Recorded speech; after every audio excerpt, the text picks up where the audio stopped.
You're listening to stories on the Boogeyman channel. Here you'll hear scary tales before bedtime. If you enjoy them, please give me a like and leave a comment. Thank you for listening. I always brought 2 drinks up the tower crane with me. 1 thermos for coffee, and a bottle for the stronger stuff. I kept it tucked deep in my rucksack, half wrapped in an old flannel to keep it from clinking. I sipped it slowly, just enough to keep the shake out of my hands as the moon rose.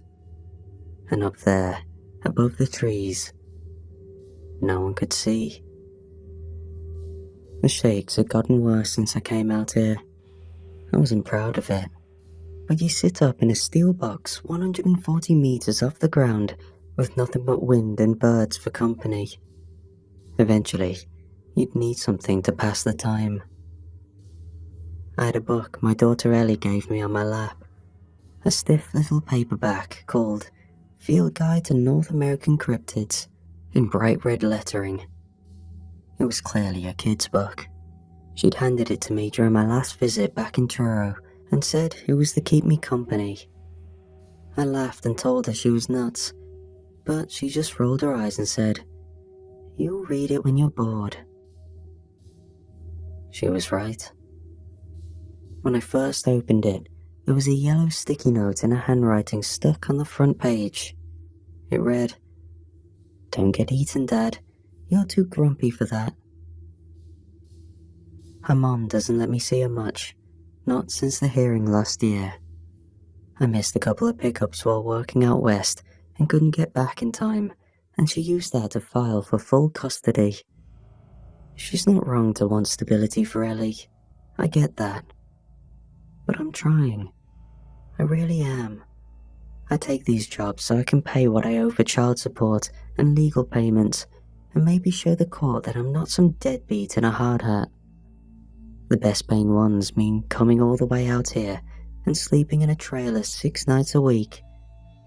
But it's worth it if I can pick Ellie up with something new in the back seat and take her for ice cream without checking my balance first.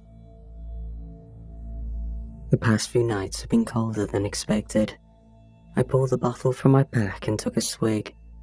The whiskey did the trick and settled in warm under my ribs. We were ahead of schedule. I leaned back, thumbed the edge of the book, and looked out the glass. The radio mumbled in and out. "Tighten that corner. Where's that extra bracket gone? Rob, check the clearance by Tower 3. Same old stuff. I didn't listen to most of it. I only kept my ear open for anything meant for me. Then, a new voice cut in.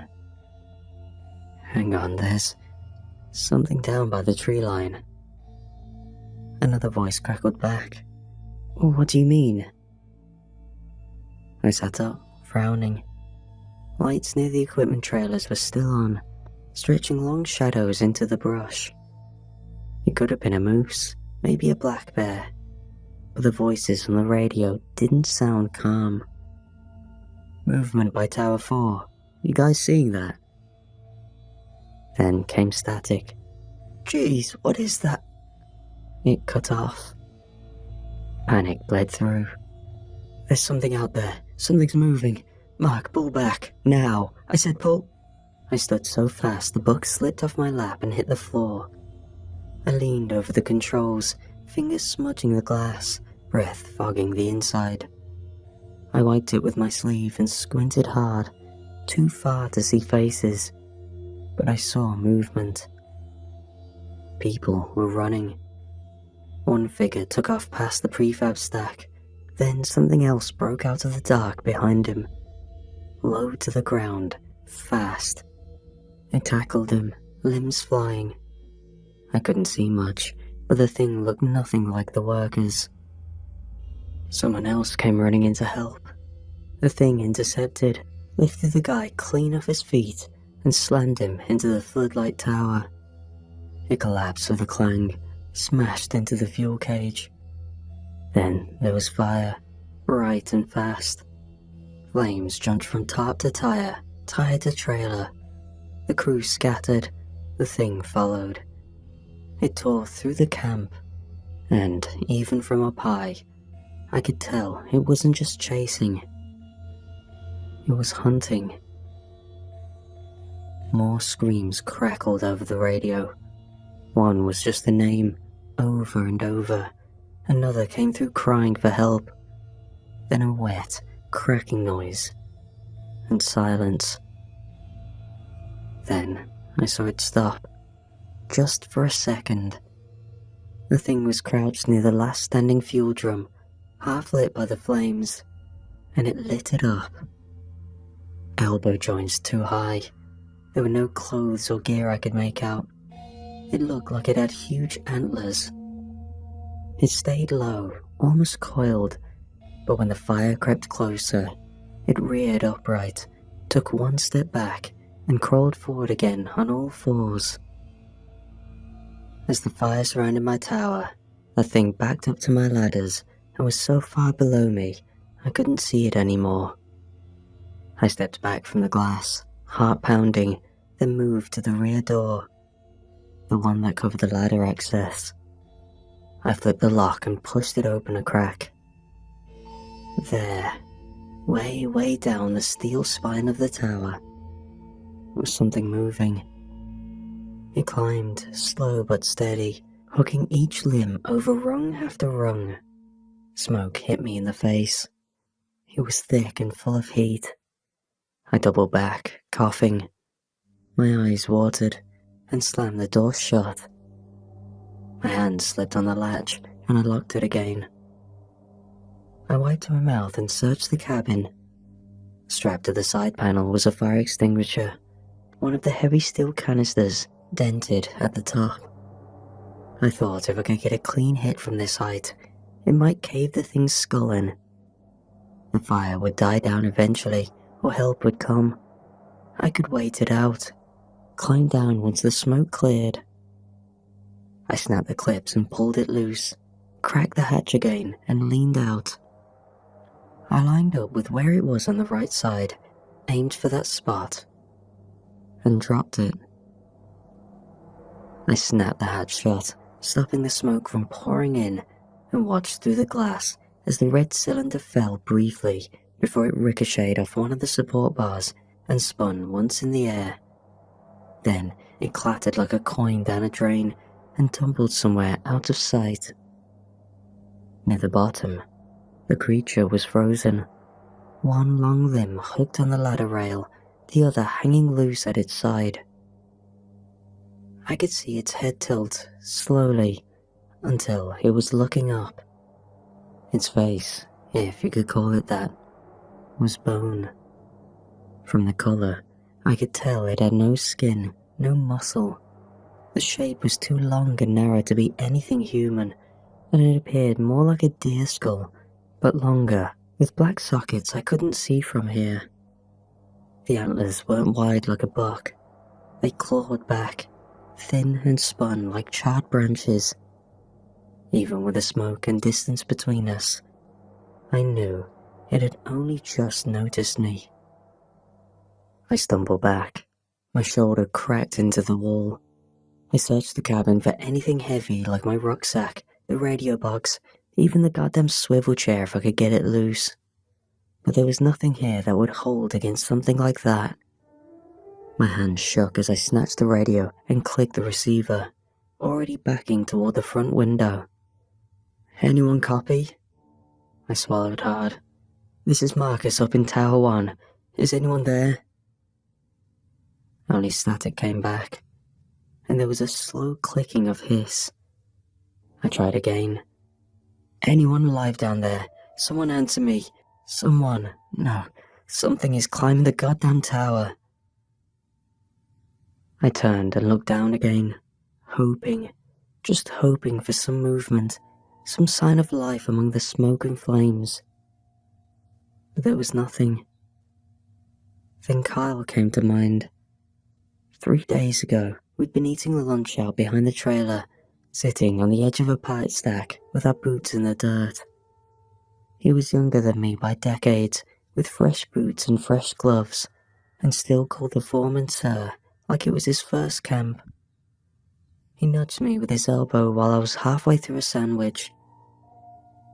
"You ever see teeth in the saw before?" he asked. I glanced at him. "Like an animal's?" He shook his head and pulled a crumpled napkin out of his jacket pocket, hesitant. He unwrapped it and held it out. Inside was a yellow tooth. It was sharp on one end. "Christ, man," I said. "That real?" He nodded. "Found it by the west tree line under some roots. Kept this one. Figured no one would believe me otherwise." I took a closer look. Looks human. That's what I thought. There are a bunch of them in the same spot. "You report it?" "Yeah," he said. "Radioed it in as soon as we uncovered the first few. They told me it was probably old dental waste. Said there used to be a field hospital up here during the war. That doesn't explain some of the weird bones I found out here." I remember squinting past him, out toward the tree line. The company had us clearing a stretch near the back boundary of the site. Apparently, the land had been untouched for decades. Some investors out east picked it up cheap and wanted the foundations for condos before ski season. The last real record was from the fire crew in the 70s, and even they didn't go far. Too steep, they said. We sat quietly for a minute after that. He wrapped the tooth back up and slipped it into his jacket again, looking like he wasn't sure if telling me had been the right idea. That morning, Ellie called just as I was ready to sleep. "See anything cool today?" she asked. I smiled. "You mean besides frostbite and rusted steel?" She groaned. "No, like cool. Animals or anything. This place is full of wildlife, right?" "Actually," I said, "one of the guys found some old bones. Teeth, actually, out by the tree line." There was a pause. Then her voice got a little sharper. "Wait, really? What kind?" I didn't want to spook her. "Probably a coyote. Could be a fox. We get a lot of weird stuff out here." She hummed. "That's kind of gross, but also cool. Can you keep one for me?" "Not sure your mom would love that." "She doesn't have to know. Just hide it, like I do with that frog skull." "We'll see," I laughed. "Might be a while before I'm back." "That's okay. Just don't get eaten, alright?" "Wouldn't dream of it." "Good," she said, cheerful again. I promised I'd call her the next morning. Then I stayed sitting there long after the line went dead. I checked down the ladder again. The thing had made a lot of progress. It was maybe a quarter of the way up now. I wiped my damp hands on my jeans and reached for my pocket, fingers shaking as I pulled out my phone. One bar, then none. I held it higher, angled toward the window.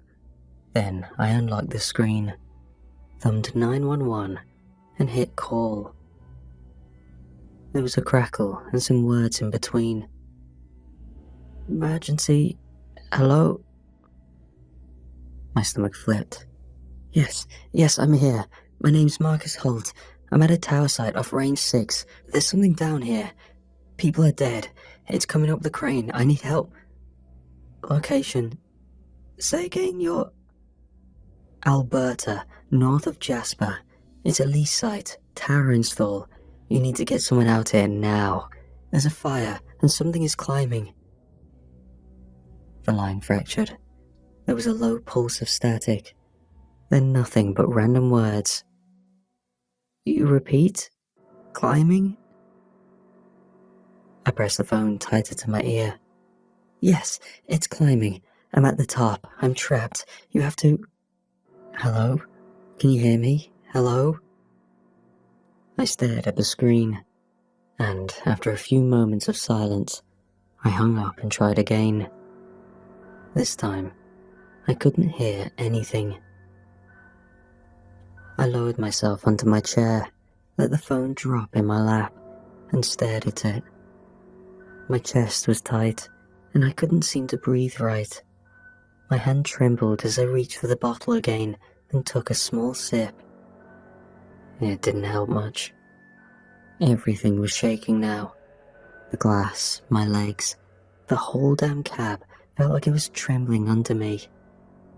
I slumped back in the chair, letting it turn slightly on its swivel. The cab creaked, faint and hollow. I stared past the glass to where the fire had started, trying to find shapes in the dark. My boot knocked something, and I glanced down. The book. It had landed face down in the corner. The edges were bent, and some pages had fanned open underneath. I reached down, picked it up slowly, and brushed the cover off with my sleeve. The page was still dog-eared from earlier. That little yellow sticky note stuck out. I'd been using it as a bookmark. "Don't get eaten, Dad. You're too grumpy for that." I ran my thumb across the handwriting. She'd used one of those thick purple pens she liked, the ones that always seemed to bleed through paper and made her notes look messy. It hit me harder than I expected. I thought about the last time I saw her. She'd asked me to take her skating, but I didn't have enough gas money. I promised the next time I'd take her up to the big rink and let her rent the flashy white skates, the ones that made her look like a figure skater. Now, I didn't know if I'd get to keep that promise. I stared down at the book, and my eyes blurred. I wiped them with the heel of my hand, sniffed, and let the book fully fold open. Through the tears, I noticed a hand-drawn illustration, rough, like something copied from an old woodcut. It was tall, thin, crawling on all fours, with a skull face and sharp antlers that twisted like burnt branches. I stared at the drawing, and my body ran cold. That skull looked exactly like what I saw on the ladder. It was in the book, with a page titled, "The Wendigo." I read the paragraph under the name. It talked about the creature being born of winter starvation and cannibalism. It could never be full. It only stretched thinner the more it fed. I traced my finger across every word. It said it brought the cold with it and left a rot smell that never faded. My hands tensed. I remembered. We had a stench following us all week. The first day, I thought maybe someone hit a buried fuel drum or septic leak. We even talked about it over a cigarette. "God, that stinks. Think we hit a sewer line?" Kyle asked, pulling his collar over his nose. "Hell of a sewer system for the middle of nowhere," I shot back. And the smell never left. It was sour and meat-sweet, like wet hide in a hot trunk. No matter where we dug, it came with. We never found a pipe. Now, I know why. And the cold. Jeez, the cold. I remember checking the weather on my phone a day before getting here. When I climbed up the first night, it was supposed to be mild, sweater weather. 10, maybe 15 degrees, a little breeze coming off the ridge. I left my thick gloves in the trailer and zipped my coat only halfway. By the time I hit the cab, my fingers were stiff and I had to rub them together to grip the throttle. I thought maybe the height was doing it, or that I was just run down. But even in the cab, with all that glass trapping heat from the floodlights, I stayed cold to my bones. I peeked back down the hatch, nervous. It was closer now. Its hunger seemed to have fed its speed. The shape of it came through clearer now, just like the picture. It was more bone than skin, all joints and angles, limbs that bent in ways that made me feel sick just watching.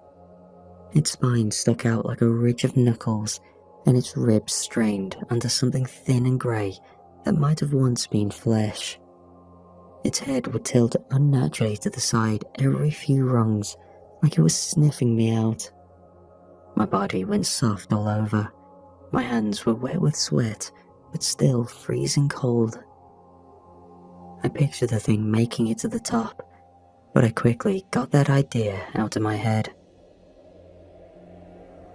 I had something to do.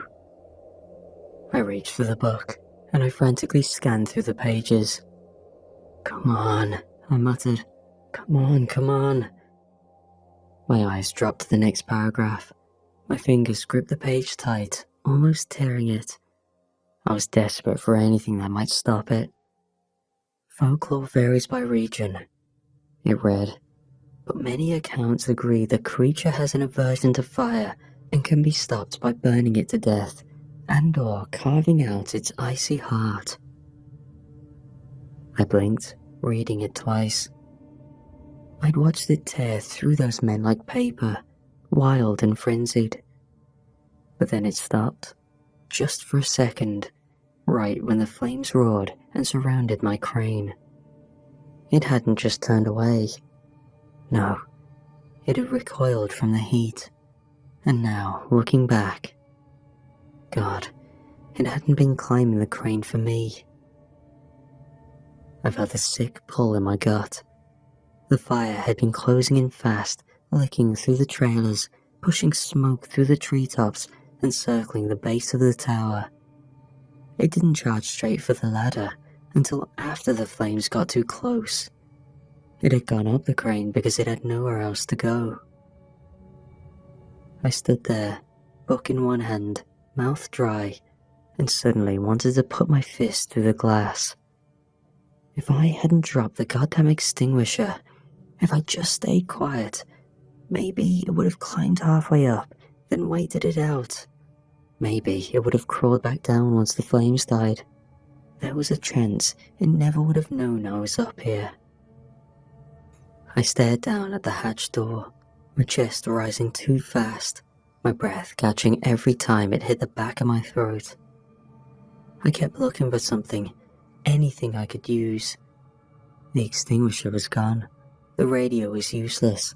The fire outside had started to smother itself in smoke, but it still burned hot along the south edge just below. Maybe I could time it, wait until the thing was close enough, and then shove something heavy down, knock it off the ladder.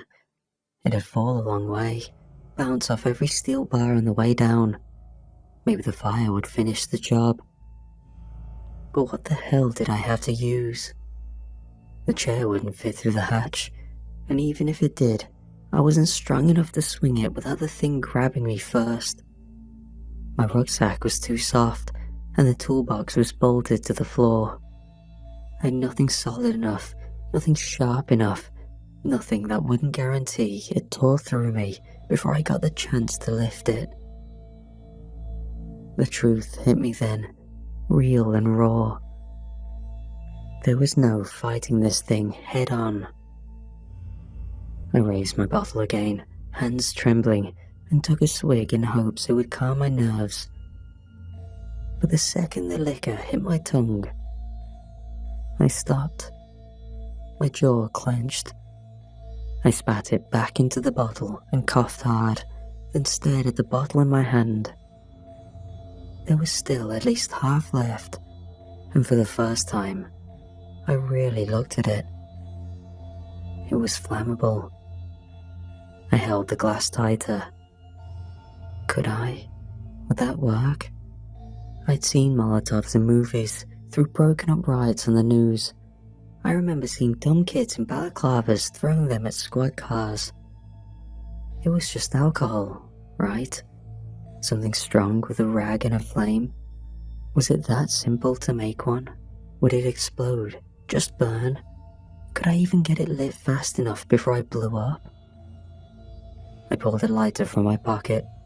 I'd swiped it from Kyle earlier in the week when he left it on the trailer step.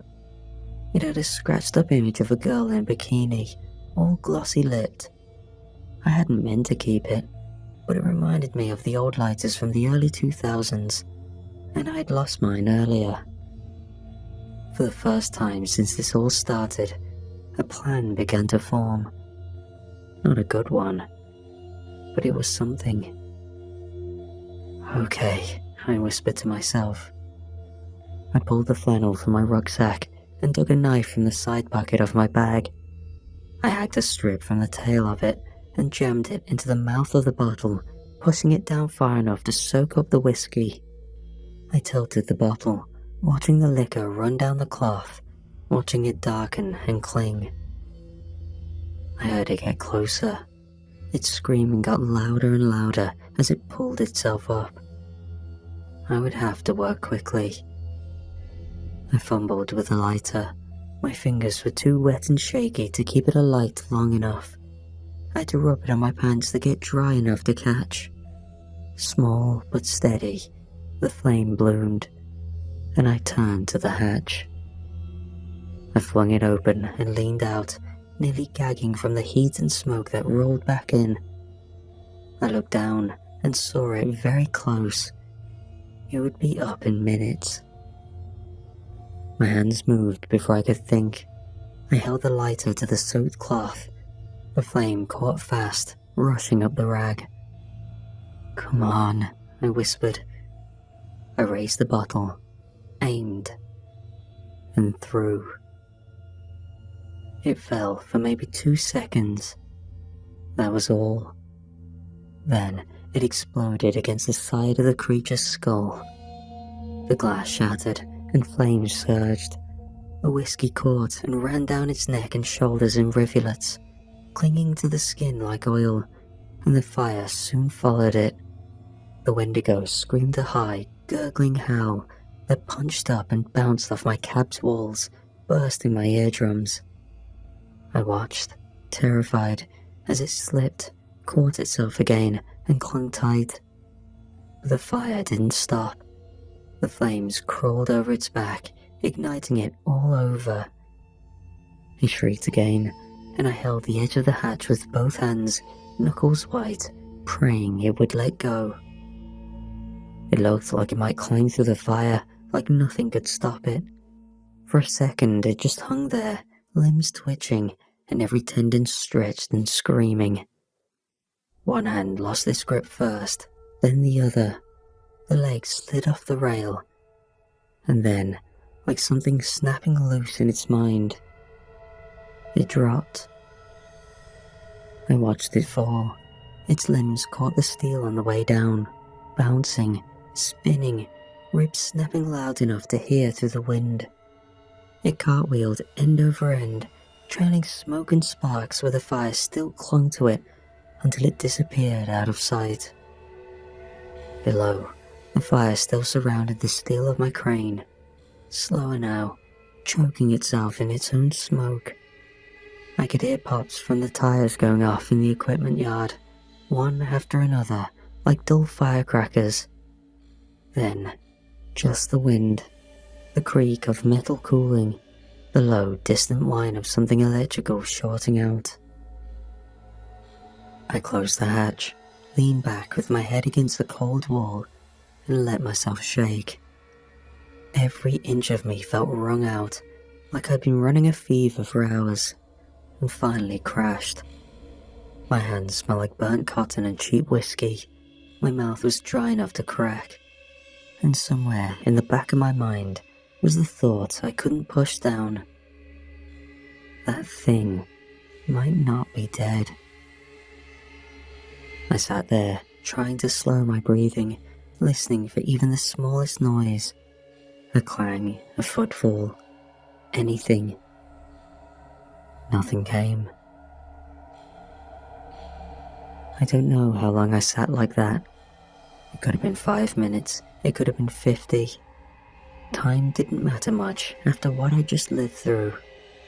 My thoughts started to drift again to Ellie. Don't get eaten, Dad.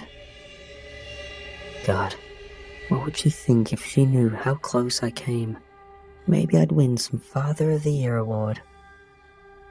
The glow had shifted from violent to tired. A dark smoke column stretched into the sky like a signal flare. Anyone within 20 miles would see it. Maybe someone already had. A ranger, another site. Hell, one of the workers' families might have called in when they didn't check in. Emergency crews had to be on their way. They had to be. I just had to wait. Just had to stay awake. I pulled my coat tighter and curled into the corner of the cab, watching the hatch until my eyes burned. The sky was beginning to lighten when I heard the first sirens. It was faint at first, just a rise and fall in the wind, but enough to jolt me upright. My back cracked from being hunched too long.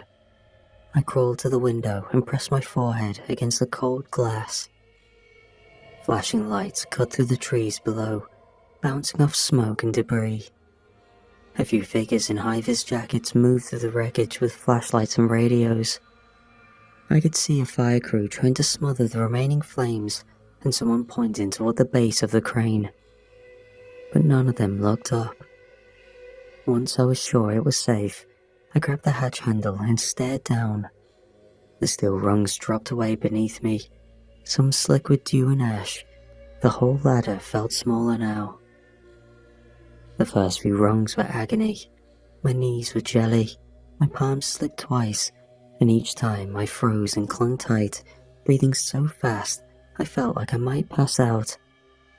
I forced myself to count. 10 rungs, pause, 10 more.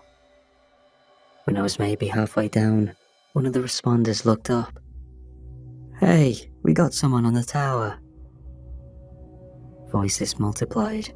Lights turned upward, suddenly blinding. A paramedic ran to the base, radio in hand, calling for a backboard. Another firefighter moved beneath me, arms raised like he could catch me if I slipped. I kept going. 10, then 5, then 3, and finally, boots on solid ground. The second I touched down, my legs went out. They caught me before I fell completely, but I hit my knees anyway, coughing and trembling. I remember someone shouting for oxygen, a hand on my shoulder, and a warm blanket. But all I could do was look past them toward the base of the ladder. It was there, crumpled in the gravel and steel debris. A blackened body, long, twisted and curled. The antlers had shattered against the lower bar. One leg was missing entirely. The flesh had gone waxy and grey, fused to the bone. It wasn't moving. It would never move again. One of the crew stepped into my line of sight, blocking the thing from view. "We didn't know anyone was still up there," he said gently, crouching. "Real lucky." I shook my head, voice hoarse. "Not luck," I said. "Just fire." He didn't get it. That was fine. I let them lift me onto the stretcher and wheel me toward the waiting rig. I got a good look at the damage the fire had caused, and they loaded me up and reached into my jacket and felt the edge of the book still tucked there. And I rubbed the lucky yellow sticky note between my fingers.